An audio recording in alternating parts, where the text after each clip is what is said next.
Hey, bonjour à tous. Bienvenue à l'Institut biblique. On va commencer avec la Bible. Quel livre merveilleux. J'y tiens ferme, j'y crois toujours. La Bible. On y va. La Bible. Quel livre merveilleux. Et j'y tiens ferme, j'y crois toujours. La Bible. La Bible. Amen. Je crois que vous n'êtes pas trop réveillés aujourd'hui. On y va une dernière fois. La Bible, quel livre merveilleux. Et j'y tiens ferme, j'y crois toujours. La Bible, la Bible. Amen. Merci Seigneur pour sa parole. On va regarder notre étude sur l'évangélisation, leçon 5 aujourd'hui. Comment se préparer à une opportunité évangélistique?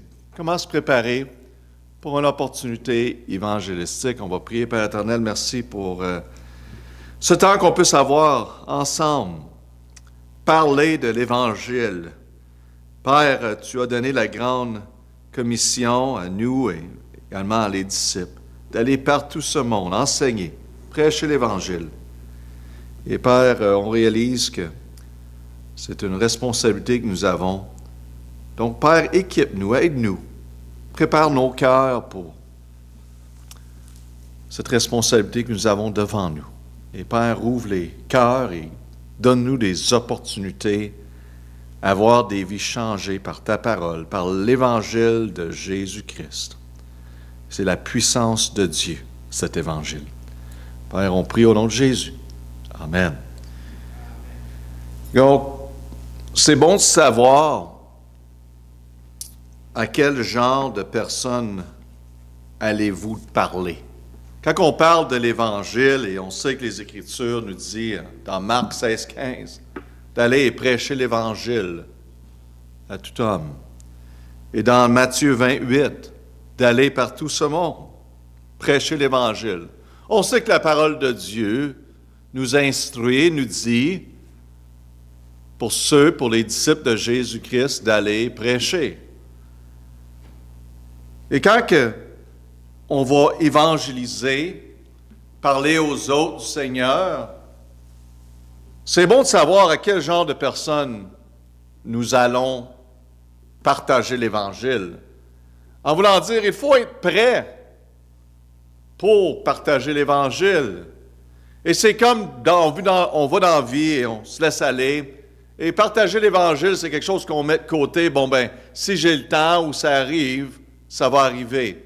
Vous le savez comme moi, on est tous très occupés. Si on ne planifie pas, ça ne fonctionnera pas et souvent, on n'aura pas l'opportunité. Quel genre de personnes on fréquente régulièrement? Dans les rues, au magasin, à l'école, à l'université, peu importe où. Probablement, toutes sortes de personnes.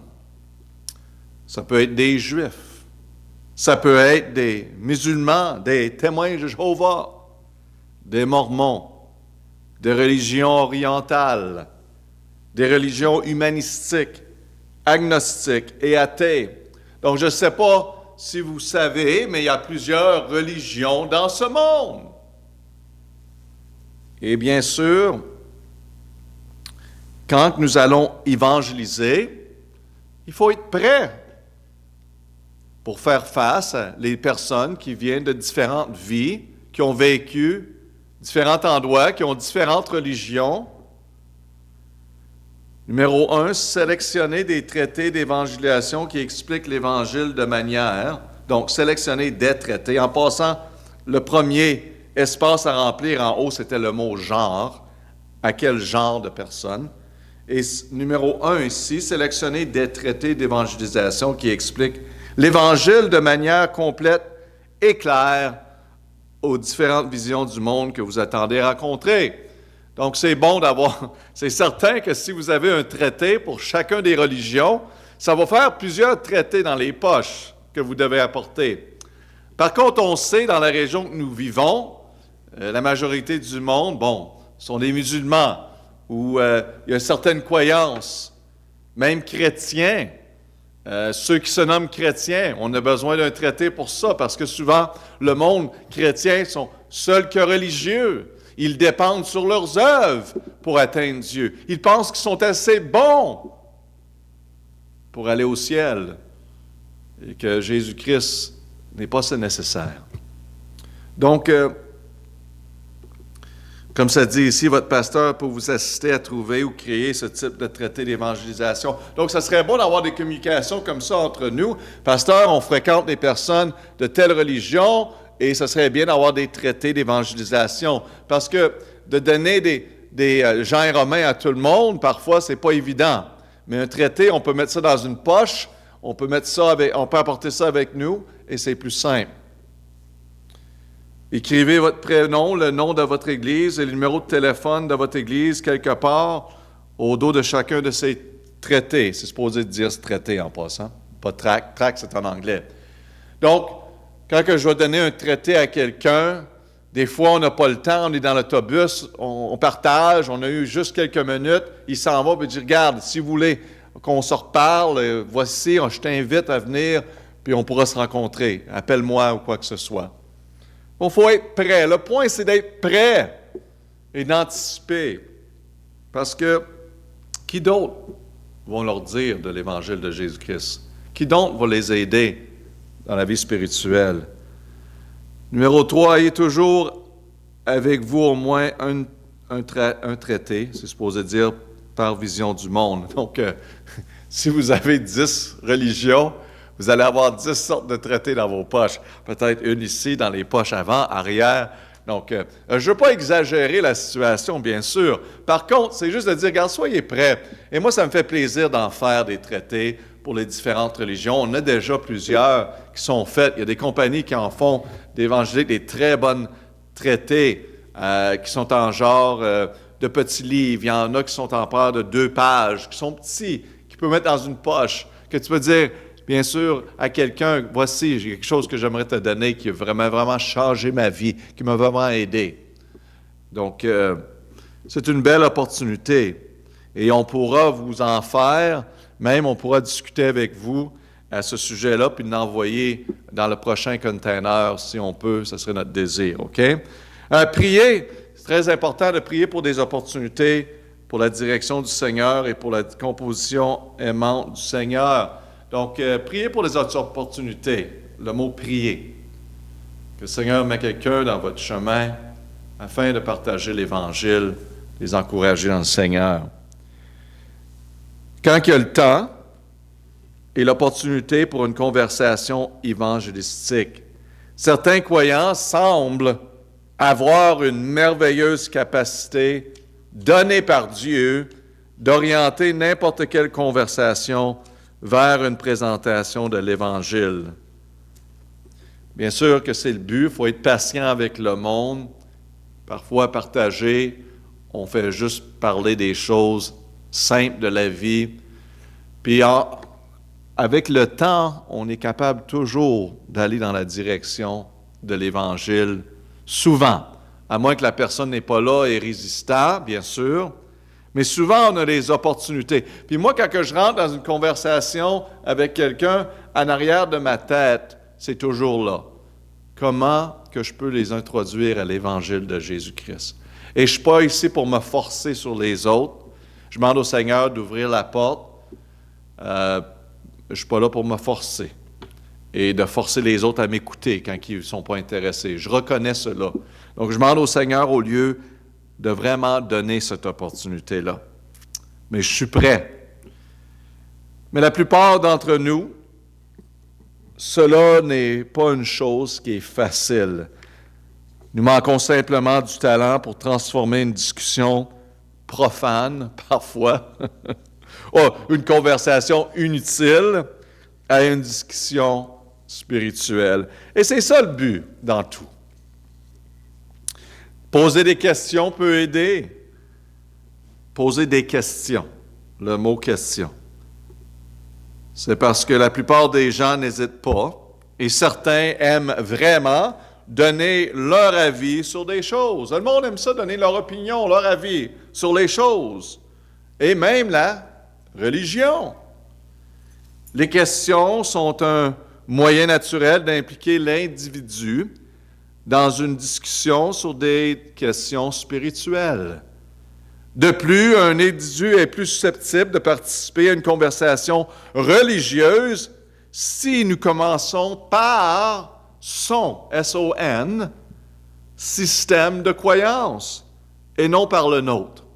Donc, on lui pose des questions. Demandez à quelqu'un, comme exemple, « Que croyez-vous exactement? » Donc, démontrez votre intérêt. Quelle est ta croyance spirituelle? Même si nous pouvons rejeter son système de croyance, nous devons néanmoins reconnaître sa dignité en tant que personne créée à l'image de Dieu. Le monde veut être écouté. Et c'est important pour nous, même si on connaît la vérité, de prendre le temps et de les écouter. De plus, si nous entrons dans la conversation en tant qu'auditeurs, en voulant dire si on rentre dans la conversation en écoutant, plutôt que conférencier, quelqu'un qui va simplement parler, nous sommes moins susceptibles de passer pour supérieurs à toi. Et c'est ça qui arrive souvent, qu'on rentre dans une conversation, qu'on prend le dessus, on n'écoute pas l'autre. Et avec les années, je vais vous dire que j'ai tendance à laisser le monde parler, et parler, et parler, et demande au Seigneur, OK, il continue à parler, et je n'ai pas vraiment une opportunité. Je dis, Seigneur, donne-moi une petite opportunité. Donc, on ne veut pas avoir démontrer qu'on est supérieur à eux, une attitude offensante qui accompagne souvent l'évangéliste qui est le plus intentionné. Et je vais vous dire, j'ai été dans les églises, ça fait plusieurs années, et j'ai vu de toutes sortes de personnes qui essayaient simplement de dire aux autres qu'est-ce qu'ils ont besoin de faire. 1, 2, 3, 4, tu as besoin de faire ça. Pas laisser la personne parler, pas avoir de conversation avec eux. Ça, c'est pas le salut, mes amis. OK? Prenez le temps d'écouter et de savoir où que la personne. Et même si la personne a un désir, amen, c'est l'Esprit de Dieu qui les conduit, qui travaille en eux. Et ce n'est pas vous. Ce n'est pas en tirant et en tordant le bras que vous allez les porter au salut. Laissez l'Évangile, la puissance de l'Évangile faire son travail dans cette personne. Donc, ce n'est pas une bonne façon de simplement approcher ceci, que c'est ce que je crois, et tu devrais le croire aussi. C'est parce que vous croyez, qu'est-ce que vous croyez est probablement faux. De dire ça à quelqu'un, ils ne comprennent pas. Alors, tais-toi et écoute qu'est-ce que j'ai à te dire. Ça, ce n'est pas un bon plan d'évangéliser en passant. Bien sûr, personne ne dirait cela, mais il est possible de la rencontrer de cette manière. Lorsque nous prenons le temps d'écouter, le mot « écouter », attentivement, ce que l'autre personne a à dire, il est plus, P-L-U-S, il est plus probable qu'il écoute attentivement ce que nous avons à dire, si on écoute. Tu sais, évangéliser, là, si vous n'avez pas le temps, il y a pas c'est rapide, essayez pas de prendre ces 2 minutes-là, puis prendre la parole de Dieu, puis le rentrer creux dans leur bouche, puis le forcer. C'est pas le but. Soyez là pour écouter, « Hey, mon ami, garde, ma vie a vraiment été changée par la parole de Dieu, puis je sais qu'on n'a pas beaucoup de temps ensemble, mais si tu veux en savoir plus, voici un traité qui en parle un peu plus, ça me ferait plaisir qu'on se rencontre, puis on en parle. » Voilà. Puis il va peut-être dire, « Ah, ben merci, j'ai eu des problèmes dans ma vie ces dernières semaines, je suis en train de vivre cela. » Laissez parler. Tu gardes, je suis ici, puis ça me ferait plaisir de prier avec toi. Même encore, on pourrait prier ensemble. Une courte prière. Seigneur, aide mon ami ici, on vient de se rencontrer. Il y a des problèmes avec ceci, cela. Donne-nous la force, la grâce, etc. Simple, simple. Laissez la porte ouverte. Si vous prenez ça, prenez la parole, puis rentrez, il ne voudra pas revenir, mes amis. Il va courir de vous autres. Il ne vous le dira pas, mais il ne veut plus vous revoir la face. Et ça, mes amis, j'en ai vu. Même encore en Floride, quand j'étais là, j'en ai vu des personnes. Qu'est-ce que vous faites là? Êtes-vous des chrétiens? C'est pas comme ça que le Seigneur nous dit de parler aux autres personnes. Ah, ben, pasteur, quelqu'un, il faut qu'il leur dise. C'est l'Esprit de Dieu qui fait le travail, c'est pas vous. Soyez là, disponible, démontrez le caractère de Jésus-Christ. Comment que Jésus le ferait? Et enfin, posez quelques questions que nous avons préparées à l'avance, nous permettent de contrôler le sens de la conversation. Il est moins probable qu'il erre sans but. Donc, posez des questions, laissez le monde partager. Jésus posait beaucoup de questions, n'est-ce pas, dans les Écritures? Donc, comment initier une conversation évangélique avec quelqu'un que vous connaissez? Vous connaissez déjà cette personne. Qu'est-ce qui est bon? Donc, tu peux dire le nom de la personne. Je vais utiliser averti. Averti. Je te connais depuis 50 ans.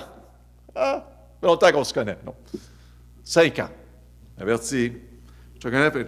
Mais il y a quelque chose dont nous n'avons jamais discuté. Hein? On est des bons amis, mais on n'a jamais discuté des choses qui sont assez importantes.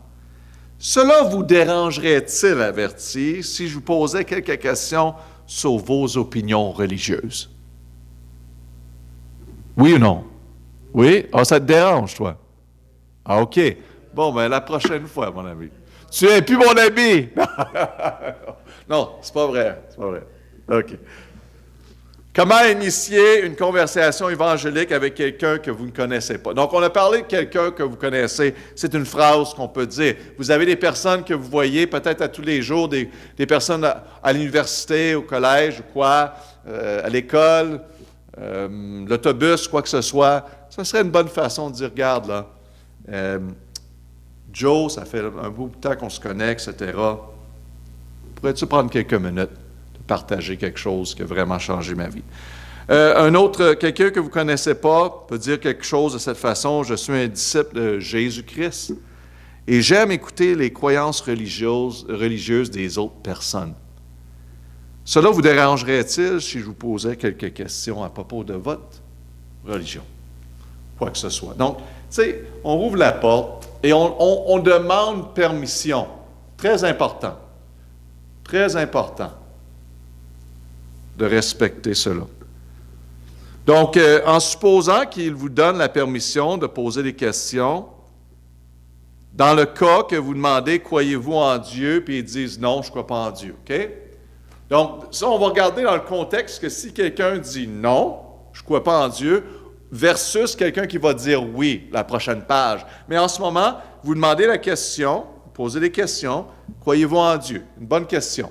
Et la majorité du monde, souvent, va dire « Oui », mais dans le cas qu'ils disent « Non ». Et pendant les prochaines minutes, écoutez simplement tout ce qu'ils veulent ajouter à ce sujet. S'il dit quelque chose que vous ne comprenez pas, demandez-lui d'expliquer encore. Ce n'est pas le temps de dire « Hey, tu n'as pas raison, tu es dans une fausse religion, rejette tout ça. » Tu sais, vous pouvez dire ce que vous voulez dire, mais vous allez voir le résultat de ne pas être patient avec le monde. Parce que moi, je me rappelle moi-même, hein? S'il y a quelqu'un qui m'aurait dit, puis il est venu avec un machine gun, fusil, bam, bam, bam, hey, t'as pas raison, t'es ci, puis t'es ça, j'aurais probablement reculé de ça. J'avais du monde qui était patient envers moi. Et j'ai bien apprécié. Même s'ils pensent qu'ils ont raison, puis leur raison n'est pas bonne. Écoutez. Puis demandez-lui, ou elle, bien sûr, dans le contexte, numéro 2, que pensez-vous qu'il vous arrivera le jour de votre mort? C'est des bonnes conversations. Que pensez-vous qui arrivera? Au lieu de vous lui dire, laissez-lui partager. Et numéro 3, chose que vous pouvez faire, montrez-lui le traité évangélique que vous avez préparé pour donner à une personne athée, un athée. Vraiment, c'est quelqu'un qui ne croit pas en un Dieu du tout. Par contre, ils croient toujours en quelque chose, OK? Soit que c'est eux autres leur Dieu, c'est eux autres qui mènent leur vie ou que c'est quelque chose, c'est quelqu'un d'autre. Donc, de dire qu'un athée, vraiment, boy, ils croient en quelque chose. Leur base, leur fondation, leurs idées de la vie viennent de quelque chose, de quelque part. Mais il y en a qui vont se dire qu'ils sont athées, ils ne croient pas en Dieu. Donc, on a des traités pour des athées aussi, qui expliquent. C'est bien. Et numéro 4, encore, ça c'est juste des idées pour vous, OK? Vous pouvez ajouter, enlever, c'est juste des idées. Comment partager avec quelqu'un qui vous donne la permission, que vous ne connaissez pas, de poser des questions. Numéro 4, je voudrais vous donner ce traité, ça devrait dire traité si vous le lisez. Il explique la Bible, qu'est-ce que la Bible dit à ce sujet. Vous pouvez le lire à votre convenance. Et si vous avez des questions, commentaires, etc., nous pourrons nous retrouver pour une discussion. Quelqu'un que vous connaissez. Et quelqu'un que vous ne connaissez pas, vous pouvez appeler à mon Église, à ce numéro, vous l'avez déjà sur le traité, à l'arrière, à l'endos. Quelqu'un fera plaisir de discuter avec vous à propos de vos questions. Donc, on laisse une porte ouverte.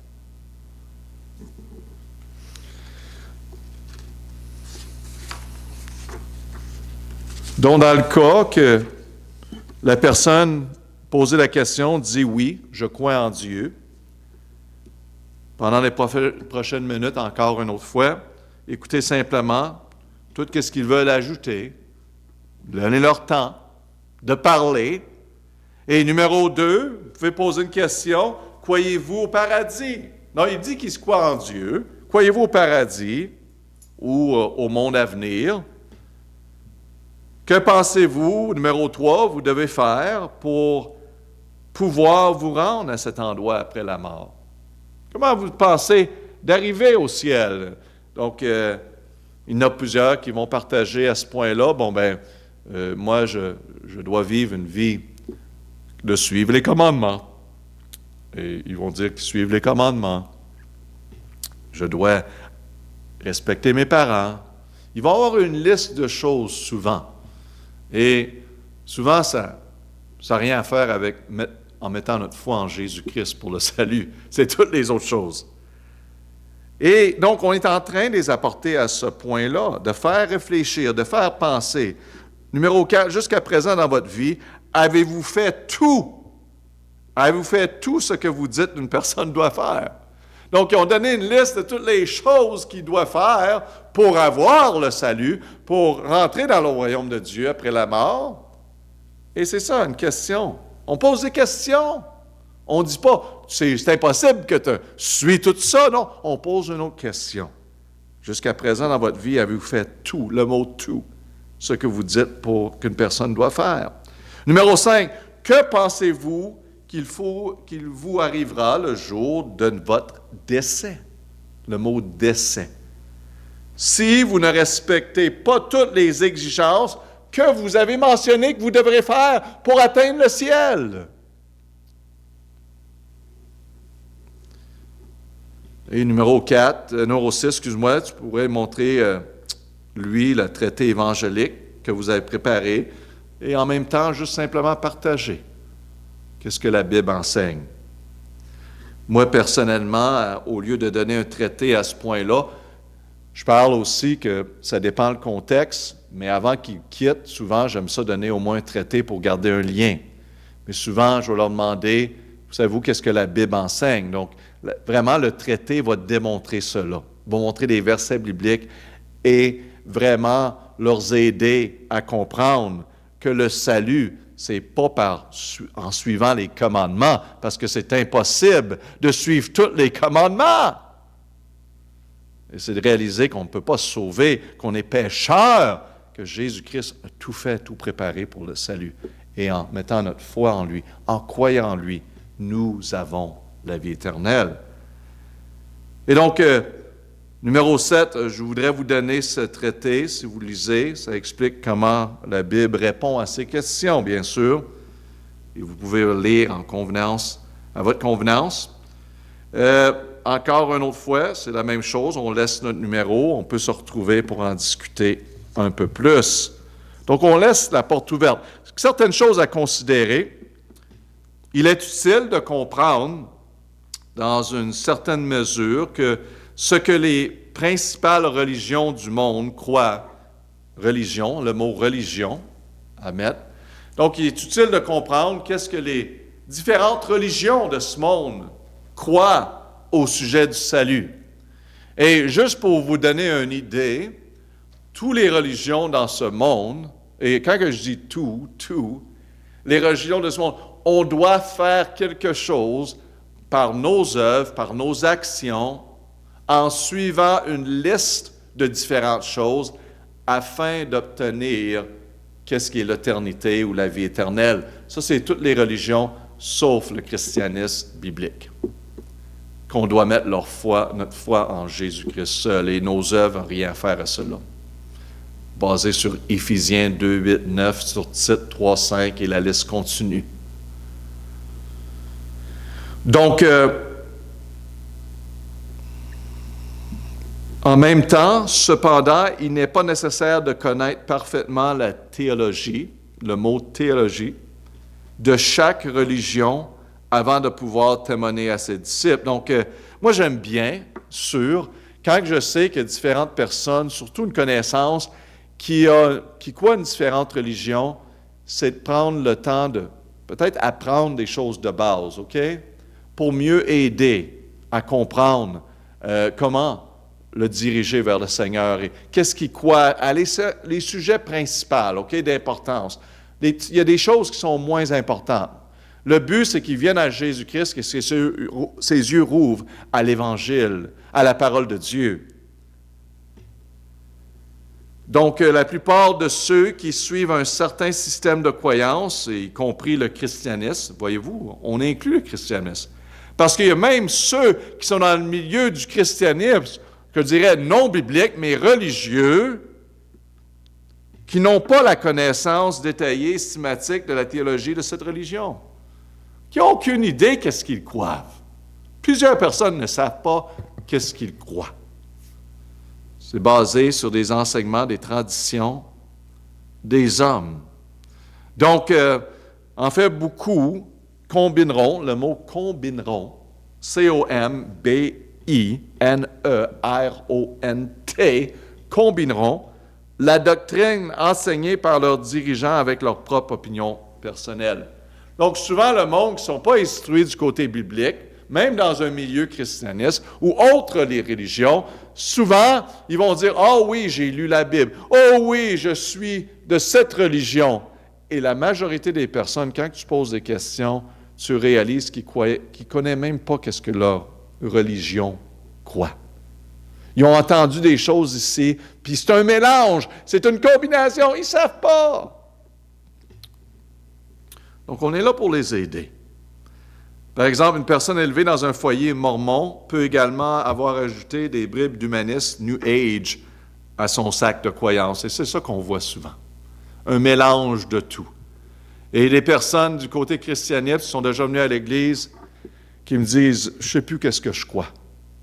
Je ne sais pas c'est quoi la vérité. » Vous savez pourquoi? C'est parce qu'ils ont reçu de cette religion-là, ils ont reçu de cette religion-là, ils ont reçu de cette religion-là, ils écoutent à toutes. Ils sont tout mêlés. Hein, ils pensent, un peu comme si tu prends de cet arbre, de cette pomme, tu vas avoir une connaissance de tout. Wow. C'est ça que l'adversaire veut pour nous, c'est d'être en confusion. Et la simplicité de l'Évangile, de la parole de Dieu est là pour nous diriger, pour nous aider à savoir c'est quoi la vérité. C'est pourquoi que ne demandons pas à la personne qu'enseigne exactement votre religion sur Dieu. Nous devons plutôt demander, que croyez-vous exactement à propos de Dieu? Pas qu'est-ce que votre religion enseigne, parce que la majorité du monde ne savent pas qu'est-ce que leur religion enseigne. Mais c'est de poser la question, quoi croyez-vous exactement à propos de Dieu? Quelle est votre vue de Dieu? Qu'est-ce que vous croyez? Et souvent, ils vont dire des choses, une chose après l'autre. Il se peut qu'il ne soit pas en mesure de vous dire en détail ce qu'il est censé de croire, mais il saura vous dire avec sincérité ce qu'il croit. Peut-être qu'il n'y a pas tous les détails, mais il va être sincère, je crois, parce que vous posez des questions. Et il prend le temps, ou elle prend le temps, de vous répondre. Est-ce que nous recherchons son système de croyance personnelle? Ainsi, si votre ministère implique de vous adresser à des foules de personnes qui adhèrent à des différentes visions du monde, vous devez bien sûr consacrer beaucoup de temps à vous familiariser avec les doctrines de ces différentes religions. Quand j'enseigne sur les différentes religions et dans l'Institut biblique, on va prendre le temps. On a une classe sur les différentes religions de ce monde, avoir une compréhension de qu'est-ce qu'ils enseignent. Mais si vos efforts d'évangélisation sont généralement individuels, une personne à la fois, alors pour chaque heure, ça c'est bien, j'ai trouvé ça bien. C'est un principe, bien sûr. C'est pas biblique, mais une bonne chose. Chaque heure que vous investissez dans l'apprentissage de l'islam ou du mormonisme, ou quoi que ce soit, autre religion, il est conseillé de passer 100 heures à étudier la parole de Dieu. Et le principe, c'est qu'au lieu de saturer, donc 1 heure, le mot heure, le premier, et 100, le deuxième espace, par la suite, au lieu de saturer notre esprit des mensonges de Satan, nous devons nous abandonner à la vérité, le mot vérité de Dieu. Donc, qu'est-ce qu'on ne veut pas, c'est se donner à les mensonges pour des heures puis des heures de temps et étudier ces religions-là. C'est bon d'avoir une base, mais pas se donner à des études de longueur et des semaines de temps. Le pasteur, je veux en savoir plus. J'ai du monde qui sont sur l'Internet en train d'étudier toutes sortes de choses qui se passent. Savez-vous quoi? Ça remplit notre temps et nos émotions plus que d'autres choses. Je ne dis pas qu'on ne doit pas être informé, mais il faut faire attention avec le mauvais et le méchant. Pas se donner à des études de cela. Nous devons abandonner à la vérité de Dieu. C'est une façon plus sage de nous préparer à discerner et à combattre les nombreuses tromperies qui imprègnent notre monde. Numéro 8, vous n'avez pas commencé la conversation en lui disant ce que vous croyez. N'est-ce pas? On a parlé de ça. On écoute. Vous lui avez plutôt demandé la permission de parler de ses convictions. Au lieu d'attendre qu'il vous écoute, vous avez montré votre volonté de l'écouter. Vous lui avez montré du respect. Et dans ce contexte-ci, quand je dis lui, ça veut dire elle aussi, OK? N'oubliez pas. Donc, le respect est très important. Tout le monde de montrer le respect. J'étais dans l'avion cette semaine, puis je voyageais, j'étais à côté d'une personne et on a parlé ensemble. Et cette personne a demandé finalement, il y avait beaucoup de choses à dire, cette personne-là, très, très intéressant en passant. Beaucoup de choses à dire et finalement, il m'a donné la parole, demandé une question. Il dit, qu'est-ce que tu fais dans la vie? Bon, ben j'ai parlé que j'avais une compagnie de business et j'étais pasteur. Il me regarde et dit, non, tu ne peux pas être pasteur. J'ai dit, oui, je suis pasteur de l'Église. Je ne sais pas pourquoi. Je n'ai l'air pas comme un pasteur, j'ai l'air comme je ne sais pas quoi. En tout cas, c'est correct. Et il dit, non, tu n'es pas pasteur. Je ne suis pas à côté d'un pasteur en ce moment. Bien, j'ai dit, oui, je suis pasteur d'une Église. Mais au-dessus de tout, je suis un chrétien. C'est ça qui est important. Et par la suite, il commence à me poser des questions. Mais il répond à toutes les questions. Il n'arrête pas pour me permettre de... Vous savez, puis mon épouse était à côté de moi, Jennifer, elle a eu l'opportunité, même lui, d'y parler. Moi, je n'ai même pas eu l'opportunité. Il parlait avec moi. Parlait, posait des questions. Tu sais, il en avait plein. Il était rempli. Hein? Mais j'ai simplement écouté parce que j'avais les réponses. J'avais les réponses pour lui, n'est-ce pas? Mais des fois, ce n'est pas le moment. Je l'ai laissé parler à se vider.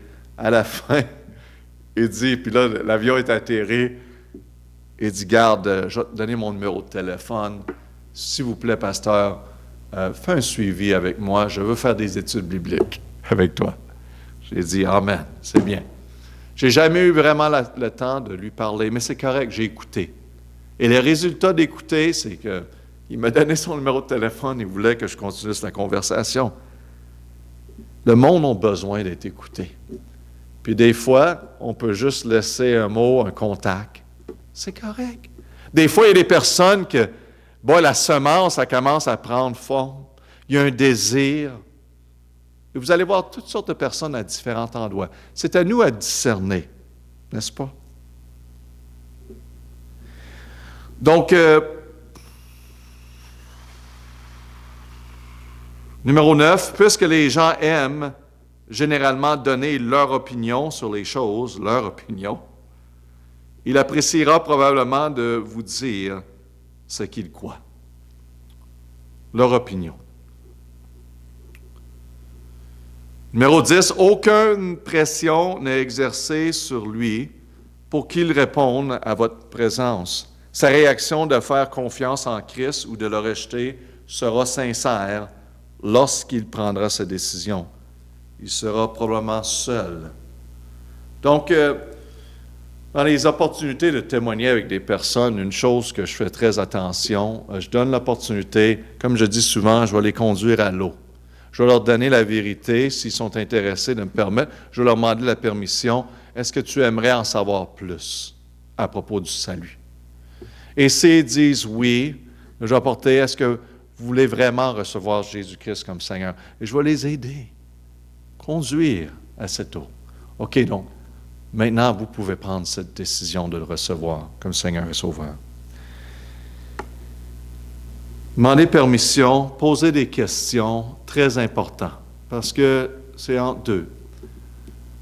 Et on voit ça dans notre Seigneur Jésus-Christ. Cela a vraiment une impression dans moi, de poser des questions. Numéro 11, la prochaine fois que vous le verrez, ou la verrez, s'il n'en parle pas, disons que vous verrez cette même personne, et vous avez partagé avec eux, et ils n'en parlent pas. Vous avez une manière naturelle que vous pouvez reprendre la conversation et simplement dire, peut-être qu'ils n'en parlent pas, simplement dire avez-vous eu l'occasion de lire le traité? Et si oui, qu'est-ce que vous pensez? Parce que quand le monde ne savent pas trop à propos de la religion, là, puis ils sont en question, ils n'osent pas trop dire « Hey, j'ai lu le traité, j'ai tellement aimé ça, peux-tu m'en dire un peu plus? » Non. La majorité des personnes ne viendront pas de cette façon-là. Ça ne veut pas dire qu'ils ne sont pas intéressés parce qu'ils n'en parlent pas.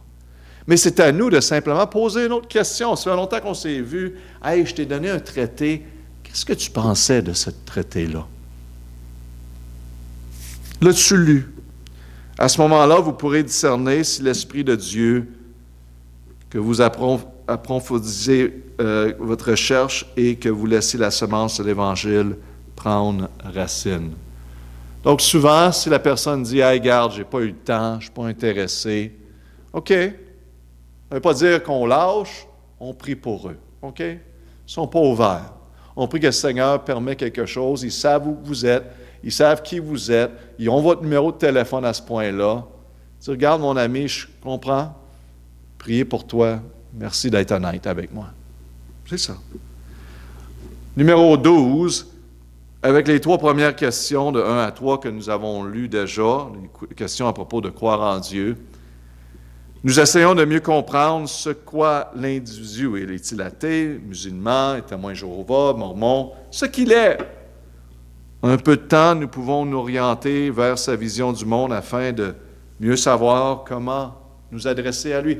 Très important de savoir. En passant, numéro 11, le mot « racine » était le mot de mettre dans l'espace. On veut que l'Évangile prenne racine. Donc, c'est de comprendre la vision de son monde. Comment il voit le monde? Dans quelle perspective? Et en sachant la religion, souvent, c'est facile à savoir. Même si souvent, ils ne sont pas engagés et dédiés à leur religion, ils ont eu l'influence de leurs parents et leurs amis autour de eux. Et donc, c'est bien de le savoir. Numéro 13, la pleine force de ces questions apparaît lorsque nous lui demandons de comparer ce qu'il croit qu'une personne doit faire pour aller au ciel avec ce qu'elle fait réellement. Sa vie est-elle à la hauteur? Non pas à nos normes, mais à ses propres normes. Donc, quand on pose la question, que c'est quoi qu'il doit faire pour avoir le salut, puis là, il donne une liste de choses qu'il doit faire. On ne doit pas pécher, on ne doit pas mentir, je dois être honnête, hein?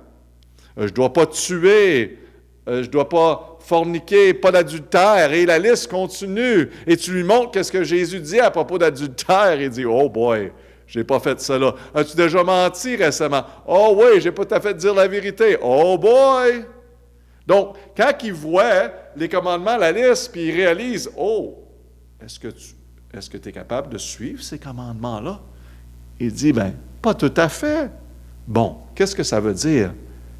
Tu ne sais pas si tu vas aller au ciel. Tu n'as aucune assurance à ce point-ci, n'est-ce pas? C'est ça que tu essaies de dire? Oui, je n'ai pas d'assurance. Donc, souvent, comme écrit ici, ils vont dire, pour aller au paradis, je crois que je dois obéir aux 10 commandements. Et comme on vient de dire, d'obéir à les 10 commandements, on les a tous brisés, puis on se trouve à les briser quand même. Et de répondre à la question, de lui dire, obéissez-vous aux 10 commandements? Il va dire probablement non, s'il est honnête, pas du tout, pas tout le temps. Hein? Mais je ne suis pas aussi pire que mon voisin. Tu devrais voir mon voisin. Lui, il n'obéit pas à des commandements. Mais moi, je les obéis pas aux commandements, mais j'obéis plus à les commandements. Hein? Voyez-vous comment que l'homme essaie de se justifier à part de Dieu. Et ça marque les questions ici. Ça, c'est des questions qu'on vient de mentionner tantôt. Question numéro 5 ici, ça dit, puisque que tu n'as pas fait ce que tu as dit que tu devais faire pour aller au ciel, que t'arrivera-t-il le jour de ta mort? Puis ça, c'est bon. Ça va directement dans la pensée de l'homme. OK, c'est moi qui ai établi ma ligne de qu'est-ce qu'on doit faire. Je réalise, je ne suis pas capable de l'atteindre. Je suis en trouble. Là, tu lui dis, qu'est-ce que tu dois faire? Puis là, il va dire, probablement que je ne suis pas certain. Et une chose que j'aime faire à ce point-là, c'est de dire, est-ce que tu as déjà vu qu'est-ce que Dieu a dit? Parce que si quelqu'un a vraiment les réponses à ce sujet, ce serait Dieu. Et ils vont dire souvent oui, ou à ce point-là, si vous n'avez pas l'opportunité ou vous ne savez pas comment prendre la parole de Dieu. Et en disant ça, vous pouvez donner un traité. Qu'est-ce que Dieu dit? Voici, c'est un traité de les choses que Dieu mentionne à propos du salut. Et donc, on lui donne un traité qui rapproche à la vision du monde, comme on a parlé. Si il est hindu ou il est d'une autre religion, on va lui donner ce traité. Bien sûr, il va faire une valise de différents traités, peut-être une vingtaine de différents traités, avertis, hein? Tout le monde s'en va. Non. Mais c'est bon d'en avoir quelques-unes. J'en ai en espagnol, moi, parce que je rencontre des personnes qui parlent espagnol. Et moi, je ne parle pas bien. Par ici, c'est surtout l'espagnol puis le français. Christianisme. Numéro 15, vous n'avez pas besoin d'être bien informé sur tous les systèmes de croyance. Les traités font cela pour vous. Hein? Vous dites, regarde, j'aimerais ça vous montrer qu'est-ce que la parole de Dieu enseigne à ce sujet. Souvent, ils sont prêts à le prendre parce qu'ils ont réalisé qu'ils n'ont pas les réponses eux-mêmes. Numéro 16, une fois qu'il est montré que sa propre justice basée sur les œuvres est impossible à atteindre. Impossible, le mot impossible. En passant, numéro 14, c'était le mot traité. Numéro 16, le mot impossible. Il réalise que c'est impossible. Il l'a répondu ici. Il est plus susceptible d'écouter notre message d'une justice basée sur la foi. Donc, il a eu l'opportunité de partager, de répondre à des questions, à réfléchir. Il va être plus ouvert à écouter. Et en finissant, si l'Esprit de Dieu, le mot « Esprit de Dieu », est à l'œuvre dans son cœur, le sentiment de désespoir qui en résulte fera de notre message de la grâce de Dieu quelque chose qu'il voudra saisir. Et c'est un travail de Dieu, ce salut. C'est pour ça que je dis, dans vos conversations, quand vous avez l'opportunité, demandez au Seigneur, dirige-moi. Pas besoin de le dire d'une façon audible, mais en parlant, je peux dire, Seigneur, dirige-moi. En prêchant la parole, Seigneur, dirige-moi ici. Je peux dire ça dans ma tête en parlant avec vous. Donc, faisons confiance en Dieu et allons-y. Soyons prêts. Hein? Vraiment, cette étude, c'est de se préparer. Puis on va travailler ensemble pour vous aider à être mieux préparés. Bien sûr, connaître l'Évangile de Jésus-Christ. Mais voyez-vous, en posant quelques questions avec un traité évangélique, garde un lien. Donc, oui, vous pouvez également prendre la parole de Dieu, mais ça, c'est quelque chose qu'on peut leur laisser, bien sûr. Et par la suite, on pourra, la porte continue ouverte, on peut laisser un Jean et Romain, etc., et les inviter à l'Institut biblique, et ça continue, n'est-ce pas? Il faut commencer à quelque part. Le but, c'est vraiment d'ouvrir les portes. Et allons-y. Amen. Nous avons la vérité. C'est ça qui est merveilleux. Père éternel, merci pour la vérité que nous avons en Jésus-Christ. Merci pour ce message du salut. Il n'y a pas une autre religion dans ce monde qui a un salut qu'on ne peut ne mériter, mais seulement se trouve en Jésus-Christ, lui qui est venu, qui a marché parmi nous, qui a marché parfait, qui a donné sa vie sur la croix, le sacrifice parfait, l'agneau de Dieu, que son sang répandu pardonne nos péchés. Il reste à l'homme de croire et de mettre sa foi en lui. Père, si quelqu'un est à l'écoute aujourd'hui, qui n'a pas cette assurance de salut, qui met sa confiance dans sa religion, dans ses œuvres, dans ses commandements, Père, que tu rouvres ses yeux, son cœur, à venir à Jésus-Christ pour le salut. Donc, Père, fais un travail dans nos vies. Aide-nous à être des disciples de Jésus-Christ. Allez et partagez la nouvelle à travers de ce monde. On prie au nom de Jésus. Amen. Amen.